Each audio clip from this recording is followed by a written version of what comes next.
네, 이 시편 109편은 장르상 저희가 탄원시라고 하는 시편으로 분류되어 있는 시편입니다. 그리고 찬양시이기도 하고요. 그래서 여러분이 갖고 있는 성경책이나 큐티책에 보시면 다윗의 시고 또한 인도자를 따라 함께 부르는 노래다라고 적혀 있죠. 그러니까 공동체적 고백이나 제사를 위한 예배를 위한 노래이기 때문에 그렇고요. 그리고 그 시의 내용상 탄원, 자신 안에 탄식 어린 소원을 아뢰는 시기 때문에 탄원시라고 불리기도 합니다. 사실 이런 설명이 의미가 없는 게요. 여러분이 읽어보시면 압니다. 여러 번 쭉 읽어보면 이게 시편 같기도 하고 아닌 것 같기도 하고 이게 노래 같기도 하고 아닌 것 같기도 하고 이게 기도 같기도 하고 아닌 것 같기도 하고 왜냐하면 되게 잔인하거든요. 되게 잔인합니다. 왜 다윗이 이렇게 잔인한 시를 쓸 수밖에 없었냐면 자신의 처한 상황이 정확하게 어떤 상황인지는 설명하지 않아요. 본문에서.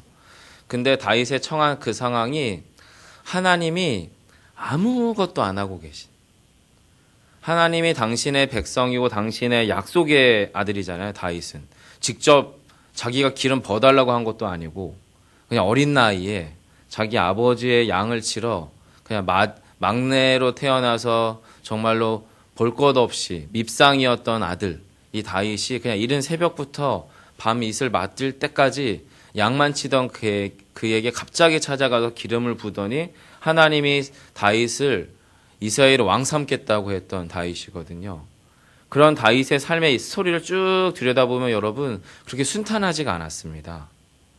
그리고 그 어떤 순탄함이 아닌지는 이제 본문에는 감춰져 있지만 어찌되었든 하나님의 약속의 아들이고 약속을 준 자로서 살아가는 그의 삶이 너무 고단한 나머지 하나님이 아무것도 안 하고 계시는 것 같아서 하나님이 침묵하고 계시는 것 같은 상황에서 지금 다윗이 무엇인가 하고 있는 게 오늘 시편이거든요. 그래서 여러분 1절이 이렇게 시작합니다. 내가 찬양하는 하나님이여 잠잠하지 마옵소서. 자, 여러분 여기서 두 가지가 비교되죠. 다윗은 지금 무엇을 하고 있습니까? 찬양하고 있습니다. 반면에 하나님은 뭘 하고 계십니까? 잠잠합니다. 잠잠합니다. 근데 이 잠잠하다라고 하는 게 어느 정도의 상황이냐면 옆에 이제 누가 자고 있으면 내가 지금 속이 뒤집어져서 죽을 것 같으면 잠깐 이렇게 흔들어 깨우면 일어날 것 아니에요. 근데 하나님은 지금 그 정도의 의사소통이 불가능한 상태의 잠잠함을 말하는 거예요. 아무리 소리를 쳐봐도 아무리 흔들어봐도 속된 말로 죄송해요. 지랄 발광을 해봐도 하나님이 나를 위해서 아무것도 안 하는 듯한 그런 거절감, 단절감, 그런 막막함 이게 지금 다윗이 경험하고 있는 잠잠함인데 그런 잠잠함에 비해서 다윗은 지금 스스로 무엇을 하고 있다라고 고백하고 있냐면 나는 하나님을 찬양하고 있다라고 표현하고 있는 거예요. 그래서 여러분 본문이 탄원시입니다. 그래서 본문이 찬양시고 여러분 다윗만 그렇습니까? 저희들의 삶의 처지에서는 그런 경우 안 계시나요? 있을 수밖에 없죠. 사실은. 다윗이 그런 상황입니다. 내가 찬양하는 하나님이에요. 그리고 여러분 4절에 보시면 나는 사랑하나 그들은 도리어 나를 대적하니 이게 여러분 다윗의 현실입니다. 이게 다윗의 팩트예요. 자기는 누군가를 사랑의 마음으로 하나님이 주시는 공의의 마음으로 대하고 싶고 선의를 가지고 그를 대하고 싶은데 나를 대적하는 사람은 여전히 그 마음이 나를 미워하고 공격하는데 그래서 내가 할 수 있는 게 아무것도 없다 보니까 어떻게 해요? 다윗은 지금 기도할 뿐입니다. 자, 하나님은 잠잠해요. 하나님은 침묵해요. 하나님은 아무것도 안 하고 있는 것처럼 보여요. 그런데 다윗은 지금 뭐래요? 신자로서 찬양합니다. 신자로서 기도합니다. 마땅히 해야 될 것을 성경이 말하는 해야 될 것을 하고 있습니다. 그런데 하나님은 침묵합니다. 하나님의 침묵하고 있을 상황이 자, 침묵하고 있으면 자기의 상황이 조금 좋아지면 상관없겠어요. 그래도 하나님이 날 기억은 하고 계시나 보다. 근데 여러분 본문에 보시면 가관입니다. 설상가상입니다. 2절 한번 보시겠어요? 2절. 2절은 여러분 대꾸를 통한 강조거든요. 2절 같이 한번 읽어보겠습니다. 2절하고 3절입니다. 시작.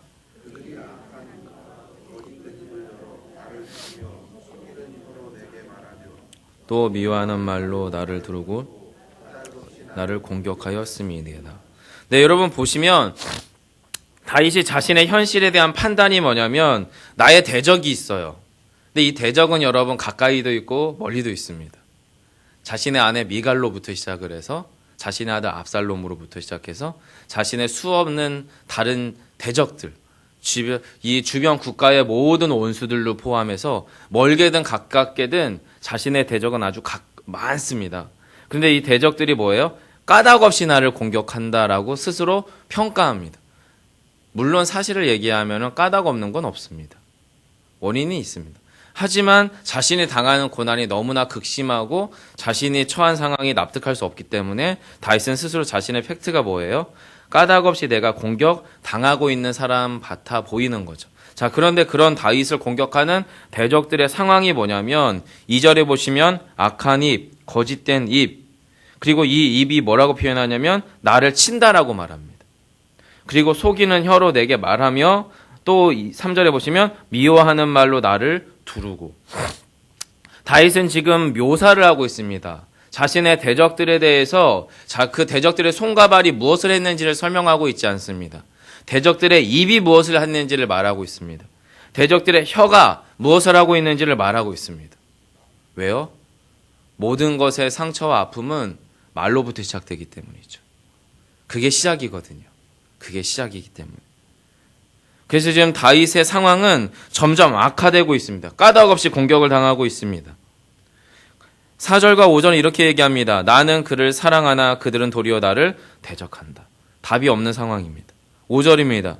그들이 악으로 나의 선을 어떻게 해요? 갚고 있다. 그리고 그들이 나를 미워함으로 나의 사랑을 갚고 있다. 그 상황이라는 거예요. 그렇기 때문에 여러분 5절이 어떻게 끝나냐면 그들이 악으로 나의 선을 갚으며 미워함으로 나의 사랑을 어떻게 해요? 갚아싸오니로 해서 어디로 연결되냐면 6절로 연결됩니다. 그리고 6절부터는 여러분 저주시가 시작됩니다. 악인을 향한 저주시. 근데 이 저주시가 너무나 디테일해요. 세부적입니다. 아주 그냥 섬찟섬찟합니다. 내용들을 읽어보시면. 자, 그래서 여기서 질문이 6절부터 20절까지가 저주거든요. 이건 뭐 거의 방언 터지는 수준까지 이 대적들에 대한 이 저주가 술술술술술 나와요. 술술술술. 참 길어요. 그리고 되게 디테일하고 세부적이고 섬찟할 정도의 내용들이에요. 자, 그러면 여러분 진짜 이것이 악인을 향한 저주시인가? 네, 1차적으로 읽고 이걸 겉으로 읽게 되면 그냥 겉으로 읽게 되면 저주시가 맞습니다. 아주 지독한 독설입니다. 근데 여러분 결론적으로 말씀드리면 여러분 이 본문 6절부터 20절까지 내용, 그 다음에 21절부터 31절까지 내용 두 가지를 같이 보셔야 돼요. 그래서 여러분 5절에 보시면 나의 사랑을 갚아싸오니로 시작되는 자신의 처지에서 침묵하시는 하나님을 향하여 흔들어 깨웁니다. 하나님은 흔들어 깨우시면서 나의 악인들을 향한 하나님의 공의를 시작하십시오 라고 하는 요청이 바로 6절로부터 시작이 되는 거고요. 그리고 21절에 그러나 주 여호와여 라고 하는 외침을 통하여 악인들을 향한 공의의 심판이 행해질 것을 6절로부터 간청하고 있다면 21절로부터는 그러나 주 여호와여라고 하는 간청을 통해서 여호와 하나님의 나를 향한 구원의 노래를 시작하는 게 바로 21절이에요. 그래서 여러분 엄밀하게는 6절로부터 20절까지는 하나님의 공의에 대한 이야기이고 21절부터 마지막 31절까지는 하나님의 구원과 사랑에 관한 이야기입니다. 그런데 이것에 대해서 여러분이 꼭 기억하셔야 되는 게 뭐냐면 표면적으로는 저주시로 보이기 때문에 표면적으로는 우리의 삶의 정황을 너무나도 적나라하게 담고 있기 때문에 이것이 우리에게 사실은 감동이라는 거예요. 고상하지 않습니다, 여러분. 인간의 민낯을 그냥 그대로 보여줍니다. 적나라합니다. 적나라합니다. 우리의 처지와 너무 흡사합니다. 그래서 여러분 진짜 같습니다. 무엇이 진짜 같냐면 제가 여러분과 나누고 싶은 결론이 이거예요. 구원과 구속하시는 하나님의 역설을 이해할 때 무슨 얘기냐면 본문 6절부터 20절까지의 그 상황, 그 정황은 다윗의 상황과 똑같습니다. 그리고 다윗의 소망이 21절부터 31절이에요. 무슨 얘기냐면요. 다윗은요. 전가된 의인입니다. 전가된 의인. 하나님의 공의를 옷 입은 자입니다. 다윗은. 그리고 우리도 하나님의 공의를 옷 입은 자입니다. 반대로 예수 그리스도는 전가된 악인입니다. 인간이 받아야 할 저주를 다윗이 이미 받고 있는 6절부터 20절까지의 저주를 그리스도께서 자신의 몸으로 몸소 받으셨습니다. 그래서 저주를 옷 입으신 분이 예수 그리스도시요. 예수 그리스도의 저주와 죽음을 옷 입으신 그리스도로 말미암아 부활의 권세로 그 모든 것을 깨트리신 공의를 옷 입은 자들이 바로 다윗과 우리 자신입니다. 그래서 저와 여러분은 6절부터 20절까지의 저주시도 가능하고요. 21절부터 31절까지의 구원을 향한 소망의 노래도 가능한 자가 되었습니다. 다윗의 공의를 구하는 개인적인 탄식시를 통해서 성경은 우리에게 다윗처럼 선한 자가 저와 여러분 가운데 어떤 인생 가운데도 선한 자가 단 한 명도 없음을 보여줍니다. 어떻게 이렇게까지 저주하는 다윗의 모습을 통해. 그리고 하나님의 공의 앞에 서 있을 자가 한 사람도 없구나라고 하는 것을 보게 됩니다. 그럼에도 불구하고 다윗은 그러나의 하나님, 구원의 하나님을 노래하는 것을 통해서 다윗 같은 인간도, 저와 여러분 같은 사람도 하나님의 긍휼과 사랑에 힘 입는다면 하나님의 공의를 덧입을 수 있구나라고 하는 것을 보여주는 시편이 바로 이 시편입니다. 자, 여러분, 그러면 본문을 조금 구체적으로 다루면 전가된 악인, 인간이 대신 감당해야 될 죄와 저주의 심판의 내용을 그대로 옮겨 옷 입으신 예수 그리스도, 그 예수 그리스도께서 스스로 하나님께 저주받은 자리에 계심으로 말미암아 인생에 감당해야 될 사망과 저주를 친히 담당하셨던 내용이 뭐냐? 그게 여러분 6절부터 시작됩니다. 6절 보시겠어요? 6절입니다. 악인이 그를 다스리게 하시며 사탄이 그의 오른쪽에 서게 하소서. 악인과 사탄이 어떻게 해요? 동일시되고 있습니다. 지금 다윗의 노래라고 하는 걸 표면적으로 이해하세요. 저주시라고 하는 걸 표면적으로 이해하세요. 하지만 예수 그리스도가 이 땅 가운데서 처하신 십자가상에 당하신 처지를 보시면 됩니다. 악인의 자리에 서게 됩니다. 사탄의 괴수라고 하는 자리에 서게 됩니다. 그의 오른쪽, 사탄이 그의 오른쪽이라고 하는 것은 바알세불의 권세에 힘입은 자로 오해받았던 예수 그리스도의 모습의 표상입니다. 그리고 7절입니다. 그가 심판을 받을 때 그는 이미 죄인이었습니다.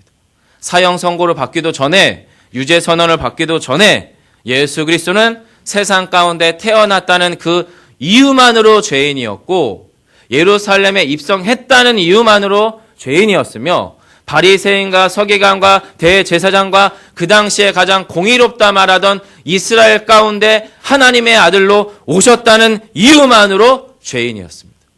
그의 기도는 유대인들에게는 저주와 죄와 같았습니다.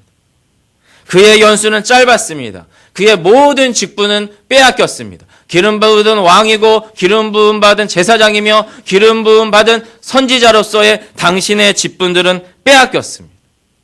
그리고 그의 자녀된 이스라엘은 고아가 됩니다. 그의 아내가 된 이스라엘은 과부가 됩니다. 그의 자녀가 된 이스라엘 백성들은 이 땅 가운데서 역사가 지워지는 황폐한 집 가운데 있는 빌어먹는 자가 되고 역사 가운데 그 땅들은 사라지게 됩니다. 여러분, 그래서 유심히 읽어나가시면 6절로부터 8절까지의 내용은 악인에 대한 저주시이기도 하지만 하나님께서 버리신 예수 그리스도이시기도 합니다. 그리고 여러분, 이어서 8절로부터 15절은 그런 하나님에 의해 버림받은 이스라엘의 처지를 말하기도 합니다. 왜 버림받았죠? 이스라엘이? 왜 예수 그리스도께서 버림받으셨죠? 그게 여러분 16절입니다. 16절.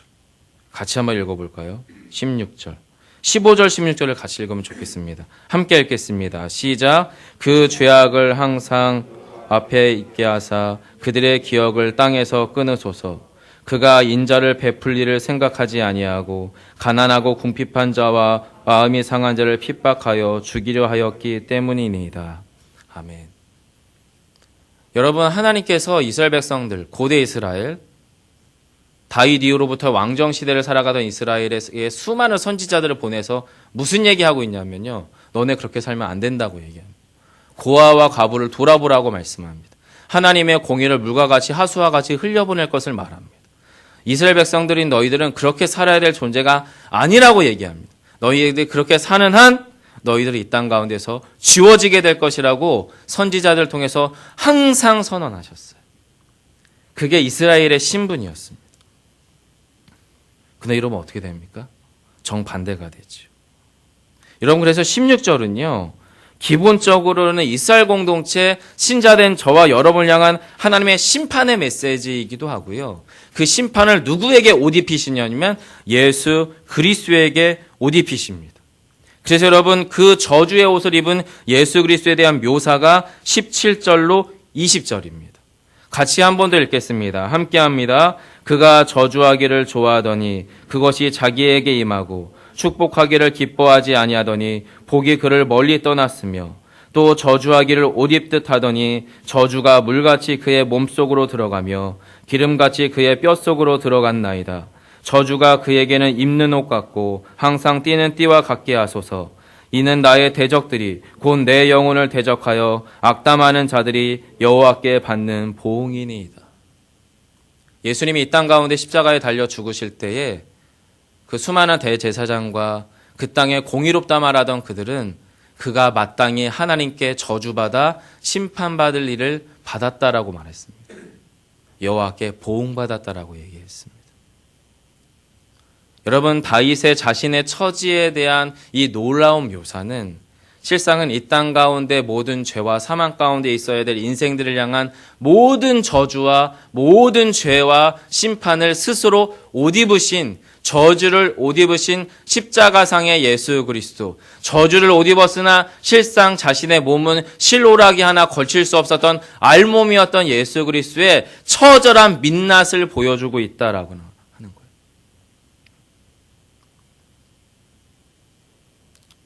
저는 사실 이 시편을 읽으면서 많이 울컥했습니다. 내가 가진 죄가 이 정도인가? 내 인생에게 찾아온 죽음이라는 문제가 하나님에게는 이렇게 처절한가? 나라고 하는 존재를 하나님이 이토록 사랑하시는 건가?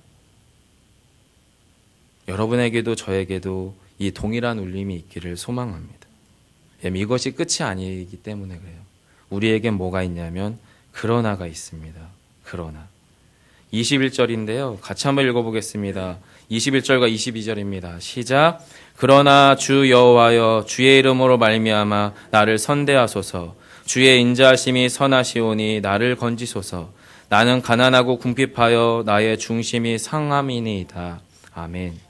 성도 여러분, 상상해 보세요.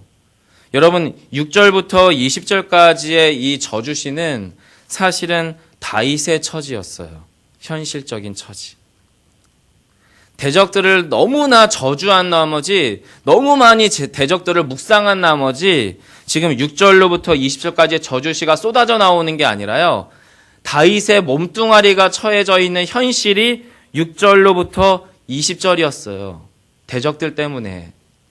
그래서 하나님, 제 처지가 이러니까 당신의 공의를 제발 제자리로 좀 돌려놓으십시오라고 하는 기도가 다윗의 기도였던 거예요. 근데 이 기도가 깊어지다 보니까 자기 안에 무슨 울림이 나와요? 아, 이게 도찐 개찐이구나. 쟤네만 원수가 아니고, 쟤네만 악인이 아니고, 쟤네만 사탄에 펴 있는 자가 아니고 나도 그렇구나. 하나님 앞에서 나도 사실은 이런 처지구나 라고 하는 것을 그가 스스로 저주하기 시작을 하니까 나의 대적들을 향해서 오기와 악의에 바쳐서 하나님 앞에 소리치고 탄원하고 외치기 시작을 하니까 성령께서 다윗의 마음을 깨트리셔서 나도 저들과 같은 처지구나라고 하는 것을 뼛속까지 느끼게 하는 거예요. 그러니까 그러나가 고백이 되는 겁니다. 그러나 주 여호와여, 주의 이름으로 말미암아 나를 선대해 주십시오. 주의 인자하심이 선하시오니 주여 나를 구하여 주옵소서. 왜냐하면 주님, 저는 가난하고 궁핍하여 나의 중심이 상하였습니다.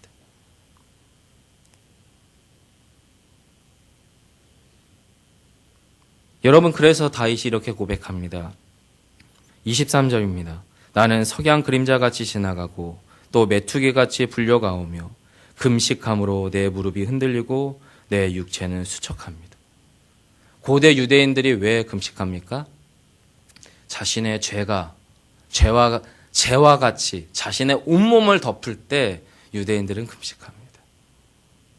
자신의 하나님을 향한 죄책감과 찔림이 가슴을 찌르니까 다윗이 금식합니다.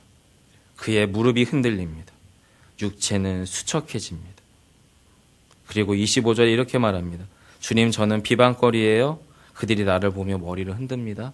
그 당시 저주받은 자, 문둥병자, 날 때부터 소경이며 여러 가지 저주받은 자로 출생했던 자들, 그 자들이 거리를 지나갈 때 이렇게 말합니다. 나는 하나님께 저주받은 자입니다. 머리를 흔들며 죄를 머리에 뿌리며 세상의 일반의 사람들 사이에서 나는 부정한 자입니다. 나는 부정한 자입니다. 소리치며 다니도록 했습니다.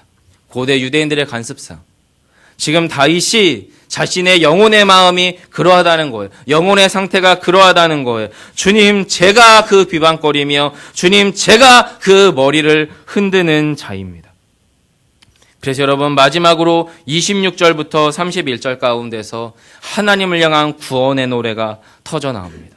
마지막으로 함께 읽고 말씀을 맺겠습니다. 26절부터 함께 읽습니다. 시작.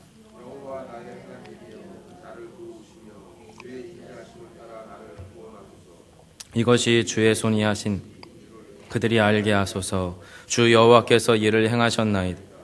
그들은 내게 저주하여도 주는 내게 복을 주소서. 그들은 일어날 때 수치를 주의 종은 즐거워하리이다. 나의 대적들이 욕을 옷 입게 자기 수치를 겉옷같이 입게 하소서. 내가 입으로 여호와께 크게 감사하며 많은 사람 중에서 찬송하리니 그가 궁핍한 자의 오른쪽에 서사 심판하려 하는 자들에게서 구원하실 것이미로다. 아멘.